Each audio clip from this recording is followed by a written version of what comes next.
श्रील प्रभुपाद की जाय, गुरु गौरांग की जाय।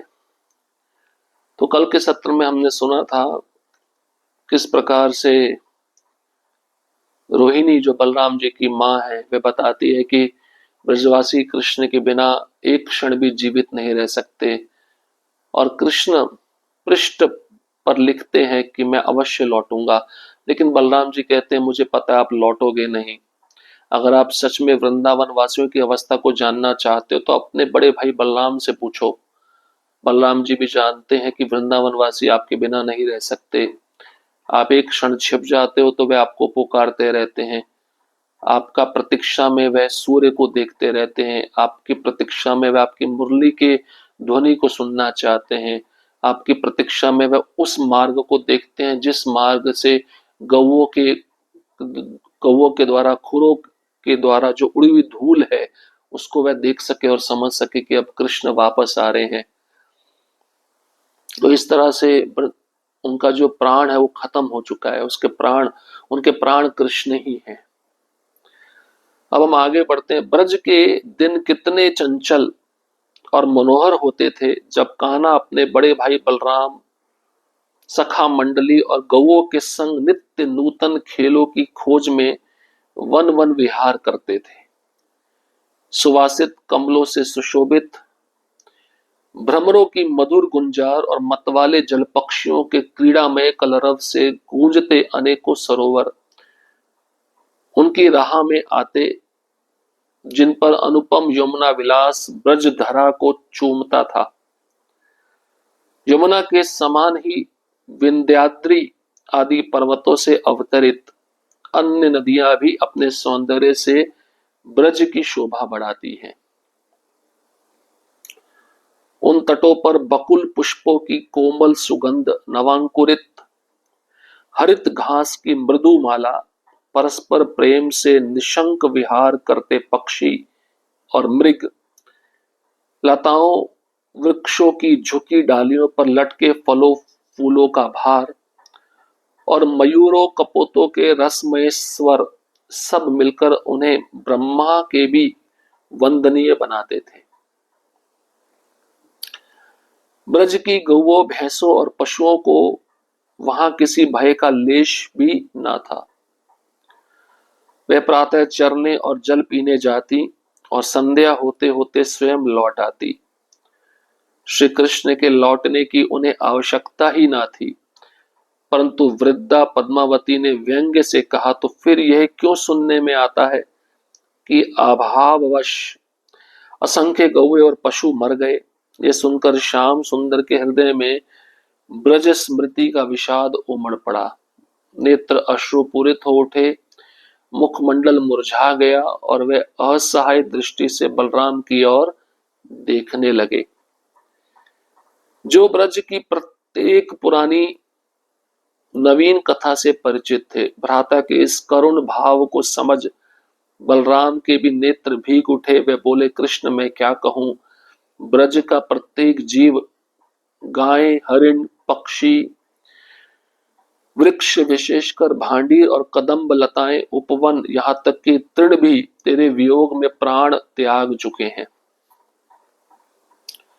गिरिराज और यमुना भी सूख कर कृश हो चले हैं। अब केवल कुछ ही मानव बचे हैं जिन्हें आपके वचन की आशा जीवित रखे है।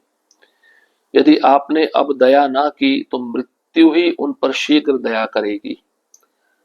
कालिया प्रसंग में यमुना का विष हरना आज इन्हें और भी पीड़ित करता है, क्योंकि अब यमुना का जल ही लुप्त प्राय है और गिरिराज जिसे तूने अपने कर में धारण किया था अब लघु और शुष्क हो गया है। बहुत ही मार्मिक प्रसंग का वर्णन किया जा रहा है। वृंदावन का वर्णन, जब कृष्ण वृंदावन वासियों को छोड़ के चले गए, एक एक करके ब्रज में जो प्राणी है अपना प्राण त्यागने लगे। केवल कुछ ही प्राणी बचे हैं, वो भी इस आशा पे जीवित है कि कृष्ण ने वचन दिया है वे लौट के आएंगे। तो वृंदावन के दिन कितने चंचल और मनोहर होते थे, ऐसा स्मरण बलराम जी कर रहे हैं। जब कृष्ण अपने बड़े भाई बलराम, सखा मंडली, गौओं के संग में नित्य नए नए खेलों की खोज में वन वन विहार करते थे। तो वृंदावन में 12 वन है, अलग अलग वनों में विहार करना, नए नए खेलों की खोज करना और सखा मंडली के साथ रहना, गौओं के संग में रहना, बड़े भाई बलराम के संग में रहना, ये कृष्ण है। वृंदावन कैसा दिखता था? सुवासित कमलों से सुशोभित, ऐसे कमल जिसमें सुगंध भरी रहती है। वो कमल की सुगंध पूरे वृंदावन को महका देती है। उन कमलों पर भ्रमरों की मधुर गुंजार और भंवरे हैं, भ्रमर हैं, वो कमल पर बैठते हैं, कमल से शहद को चूसते हैं और मतवाले जल पक्षी जो जल में रहते हैं, ऐसे पक्षी क्रीड़ा करते हैं, कलरव करते हैं, गूंजते हैं। और जहां पर अनुपम यमुना विलास ब्रजधारा को चूमता था, यमुना के जैसे ही विंध्याद्री पर्वत आदि अवतरित हुए, अन्य नदियां भी अपने सौंदर्य से वृंदावन की शोभा बढ़ाती थी। उन नदियों के तट पर बकुल पुष्पों की कोमल सुगंध रहती थी। नवांकुरित हरित घास, हरी हरी घास और परस्पर प्रेम से निशंक विहार करते पक्षी, पक्षी जो विहार कर रहे हैं, आपस में मिल रहे हैं, हिरण, और वृंदावन का हर एक लता, हर एक वृक्ष झुकी डालियों से लटकता रहता था। क्यों? क्योंकि उन वृक्षों पर, उन डालियों पर फल फूलों का भार लटकता था। और मयूर मतलब मोर, कपोत मतलब कबूतर, रसमय स्वर में सब मिलकर गाते थे कृष्ण की प्रसन्नता के लिए। वृंदावन की गायें, भैंसे और पशु, वहां पर इनको किसी प्रकार का डर नहीं था, भय नहीं था। वह सुबह चरने जाती, जल पीने जाती और शाम को स्वयं लौट आती। श्री कृष्ण के लौटने की उन्हें आवश्यकता नहीं थी। अब ये बातें जब पद्मावती सुन रही थी, कंस की माँ, तो कंस भी दुष्ट बुद्धि का था, तो माँ भी वैसी होगी। तो पद्मावती जो कंस की माँ है, मजाक करते हुए, व्यंग्य करते हुए कहती, तो फिर ये क्यों सुनने में आता है कि अभाववश असंख्य वृंदावन में गौए और पशुए मर गए। ये जब श्याम सुंदर कृष्ण इस वाणी को सुनते हैं पद्मावती के मुख से, ये असंख्य गायें, असंख्य पशु कृष्ण के विरह में मर गए, तो श्याम सुंदर के हृदय में ब्रज स्मृति का दुख उमड़ आता है। श्याम सुंदर के आंख, नेत्र आंसुओं से भर जाते हैं, मुखमंडल कृष्ण का मुरझा जाता है। अब कृष्ण असहाय दृष्टि से बलराम जी की ओर देख रहे हैं, जो ब्रज की प्रत्येक पुरानी नवीन कथा से परिचित थे।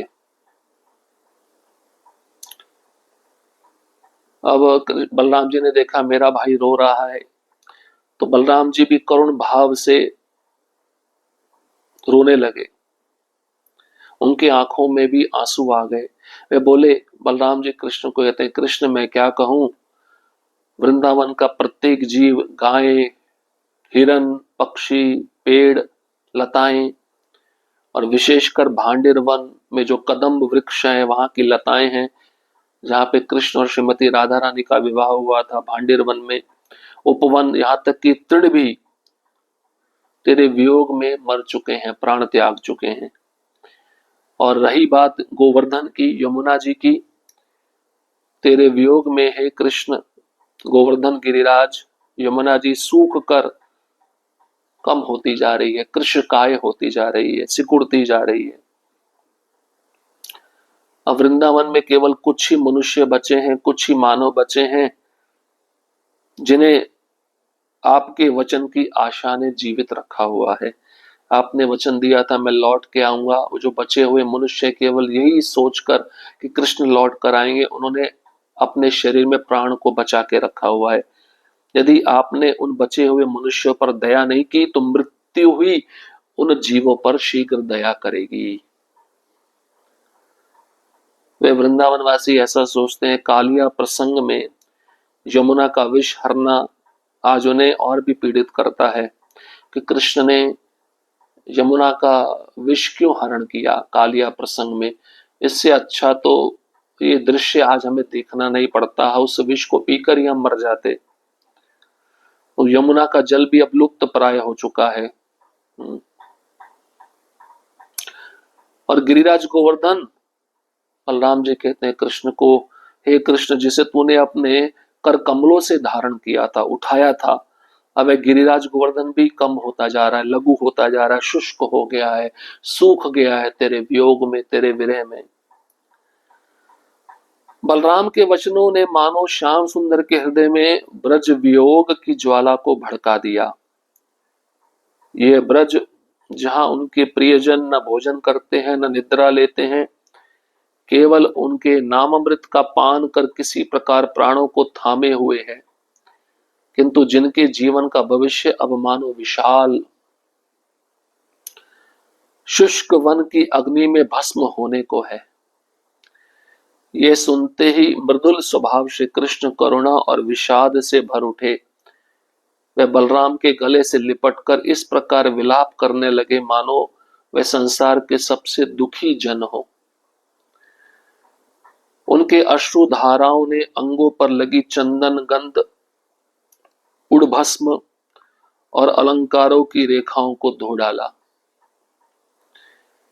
वे और बलराम दोनों भूमि पर लौटने लगे और कुछ ही क्षणों में मूर्छित हो गए। इस अद्वितीय विलाप और वीर व्यथा के दृश्य को देखकर अंतःपुर की रोहिणी, देवकी, रुक्मिणी, सत्यभामा और अन्य सखियां व्याकुल हो रोने लगी। उनके हृदय भी विरह शूल से विदीर्ण हो उठे। महल के भीतर से उठी ये हृदय विदारक रुदन ध्वनि, जो पहले कभी न सुनी गई थी, सुनकर वसुदेव और उग्रसेन प्रधान यदुवंशियों का समूह दौड़ता हुआ वहां पहुंचा। भगवान की दशा देखकर वे भी विलाप में डूब गए। इस अद्भुत और अभूतपूर्व विरह दर्शन ने नगर के जन समूह और गर्ग मुनि प्रधान ब्राह्मणों को भी अश्रुधारा में बहा दिया। तो बलराम जी के मुख से जब कृष्ण सुने कि अब यमुना भी सूख गई है, गिरिराज भी सूख रहा है, छोटा होता जा रहा है, लघु होता जा रहा है, अब श्याम सुंदर कृष्ण के हृदय में वृंदावन के वियोग की जो अग्नि थी, ज्वाला थी, वह भड़क गई, वह और तीव्र हो गई। कृष्ण का वियोग वृंदावन वासियों के लिए और बढ़ गया बलराम जी की बातों को सुनकर।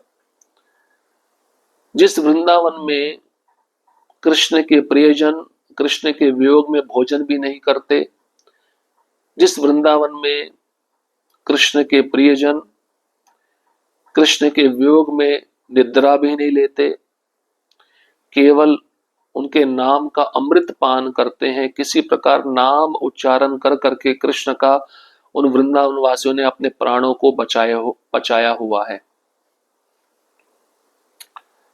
किंतु जिनके जीवन का भविष्य अब मानो विशाल शुष्क वन की अग्नि में भस्म होने को है, अब थोड़े से मनुष्य बचे वृंदावन में, अब भविष्य में कृष्ण नहीं पहुंचे तो उन बचे हुए मनुष्यों का जो भविष्य है वृंदावन में, वो वन की अग्नि में भस्म हो जाएगा। ये सुनते ही मृदुल स्वभाव श्री कृष्ण करुणा और विषाद से भर उठे। दुख से अब कृष्ण का हृदय भर उठा है। कृष्ण बलराम के गले से लिपटकर रो रहे हैं, मानो कृष्ण ऐसा सोच रहे हैं कि संसार में सबसे दुखी व्यक्ति मैं ही हूं, जो मैं अपने भक्तों को दुख दे रहा हूं। दोनों भाई रो रहे हैं, दोनों भाइयों के आंखों से अश्रुधारा बह रही है और दोनों भाइयों के अंगों पर लगा चंदन गंध उड़भस्म अलंकार ये सब धुल गए। कृष्ण बलराम दोनों गले मिलकर वृंदावन वासियों के वियोग में रो रहे हैं। कृष्ण और बलराम दोनों भूमि पर लौटने लगे। कुछ ही क्षणों में दोनों मूर्छित भी हो गए, बेहोश हो गए। बड़ा अद्भुत प्रसंग है। अद्वितीय विलाप और विरह व्यथा से इस दृश्य को देखकर वहां पर अंतःपुर में जो रानियां थी, रोहिणी, रुक्मिणी, देवकी, सत्यभामा, मित्रवृंदा, कालिंदी, ये अन्य सखियां, ये भी रोने लगी, ये भी व्याकुल हो गई। इन सबके हृदय भी विरह भाव से विदीर्ण हो उठे और महल के भीतर से, अंदर से चीख पुकार सुनी जा रही है। हृदय विदारक रुदन ध्वनि सुनी जा रही है, जो पहले कभी सुनी नहीं गई थी। अब इस चीख पुकार, रोना, रुदन ध्वनि को सुनकर वसुदेव और उग्रसेन प्रधान जो यदुवंशी थे, उनका जो समूह था दौड़ता हुआ वहां पहुंच गया। क्या हुआ, क्या हुआ? तो किससे पहले ये महल में से रुदन ध्वनि कभी भी आई नहीं थी। भगवान की ये दशा देखी उन प्रधान यदुवंशियों ने कि भगवान मूर्छित पड़े हैं, रो रहे हैं, बलराम जी भी रो रहे हैं, तो वह भी विलाप में डूब गए, वह भी विषाद में डूब गए। और इस अद्भुत और अभूतपूर्व विरह दर्शन ने नगर के जन समूह और गर्ग मुनि प्रधान ब्राह्मणों को भी अश्रुधारा में बहा दिया। यदुवंशी जो राज्य में रहते थे, नागरिक थे द्वारका के, जब उन्होंने भी इस अभूतपूर्व विरह दर्शन जो कृष्ण बलराम का वृंदावन वासियों के प्रति है, उसको देखा। गर्ग मुनि प्रधान ब्राह्मणों ने भी जब देखा, जो द्वारका में रहते थे, उनके आंखों से भी आंसू बहने लगे। वे समझ नहीं पा रहे कि कृष्ण कितना प्रेम करते हैं वृंदावन वासियों को। तो बहुत ही मार्मिक प्रसंग है, इसको हम आगे श्रवण करेंगे। अब 7वां अध्याय शुरू होगा, जिसका शीर्षक होगा पूर्ण प्रेम की परम परिपूर्णता। कितना प्रेम करते हैं कृष्ण वृंदावन वासियों को। नारद जी को यही बता रहे हैं ना उद्धव जी, कि मुझ पर कृष्ण की विशेष कृपा नहीं है जितनी विशेष कृपा वृंदावन वासियों पे है। पहले भी उद्धव जी बोले थे, नारद जी आप मेरे को मत पूछिए, मेरे को पूछेंगे तो मैं रह नहीं पाऊंगा, ये रोने वाला प्रसंग है, अश्रु धारा बहाने वाला प्रसंग है। तो नारद जी ने फिर भी पूछा, और इसलिए विस्तार में ये कथा यहाँ तक पहुंच गई है। इसलिए आगे हम बहुत ही सुंदर प्रसंगों को श्रवण करेंगे।